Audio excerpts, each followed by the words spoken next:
Paul here from Hashtag Sports. So I've heard a lot of rumblings about the Bills' offense, and truthfully, after the game with the Baltimore Ravens, a little hard to argue that there's some things that don't need to improve on the offense. So let's take a look real quick because I've heard the same name from a few different people. I just want to speak to it a little bit because I think it's important to address what the true concerns are. Obviously, there's a very large panic button that's being pressed at an exorbitant speed right now, over and over and over again. And it's, again, kind of hard to blame anybody who's in panic mode with the Buffalo Bills.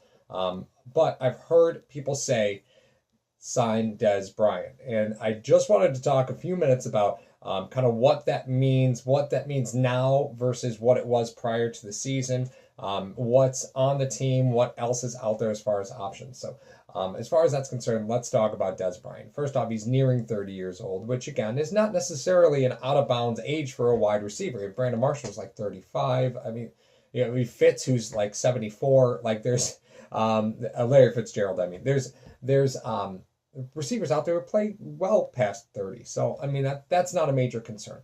The issue is that Dez has always won at point of contact with his physical game, not necessarily with speed and not necessarily with outstanding separation.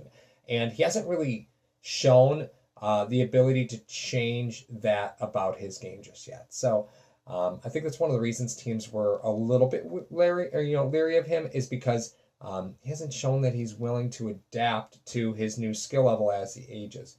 Also, Dez, after week 1, no longer gets a guaranteed salary. So let me explain real quick. If you have a vested veteran on the team and they're on the roster week 1, their salary becomes guaranteed for the whole year. So if you cut them in week 3, week 4, they still get paid their entire salary. The entire amount counts against the salary cap. Once you get a vested veteran past week 1, so once you sign them in week 2, week 3, week 4, their salary is no longer guaranteed, so you can cut them at any time, and the rest of that salary doesn't count against your salary cap. So probably one of the reasons why you saw somebody like Dez Bryant still out on the market. And two other names that you might hear bouncing around, Kenny Britt and Jeremy Maclin. Now, both those guys have coming off of deals that, they weren't, like Kenny Britt's coming from the Patriots. He didn't exactly have a great year. Jeremy Maclin, most notably, made a lot of noise a couple off seasons ago.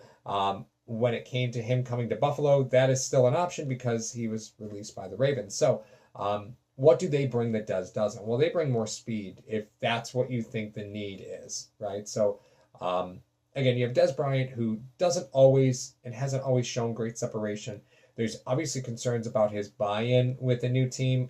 At this point, he's probably looking to sign a 1 year just to try and parlay that maybe into another multi-year deal. So I think he'll be very, very motivated to perform at this point.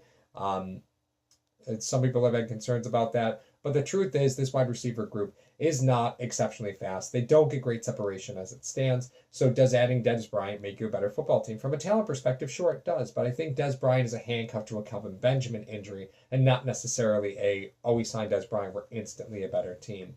When you start looking at what the future holds, Kelvin Benjamin's on the last year of his option. At this point, this was a 5th-year option the Bills picked up. So my assumption is that this is the true litmus test for Zay Jones. We'll find out if he can perform at a 1 level or even a wide receiver 2 level based off his production last year. I know it's a little tough to gauge because of the quarterback play, but you need to know whether you can count on Zay Jones as a 1 or a 2 moving forward.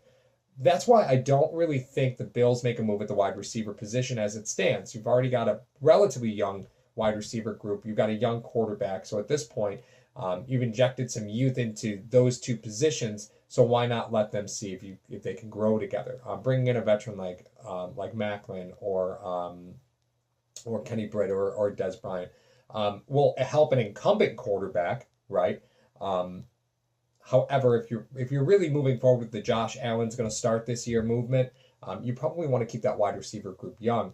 Now, are you talking a huge investment? No, not at this point. I don't think any of these guys are going to cost you a lot of money. With that being said, don't forget, any money that you do not spend this year rolls into next year. So we keep talking about this war chest that the Bills are going to have in free agency dollar. And that war chest gets bigger if you don't spend that money this year. It will roll over into next season.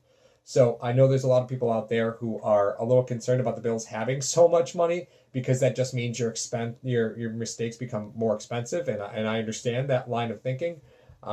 However, uh, if you're looking at trying to improve this offense, I'm not sure the wide receiver position really does it. While I'm sure you can make improvements, it is far from the best wide receiver group. It's not even top half of the best wide receiver group in the NFL.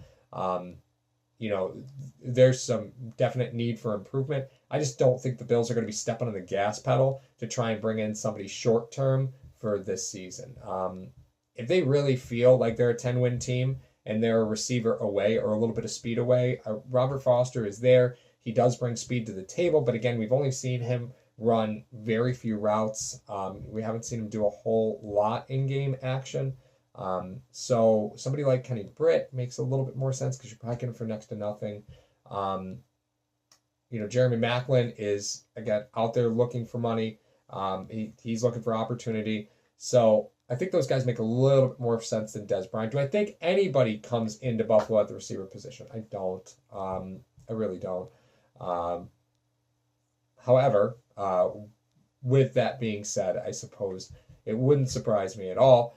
But the one thing that I could say with pretty solid certainty is that even though the Bills will have a lot of money coming up and could make those expensive mistakes, I just don't see Des Bryant being one of them. All right, guys, this is Paul from #Sports. You guys enjoy your day.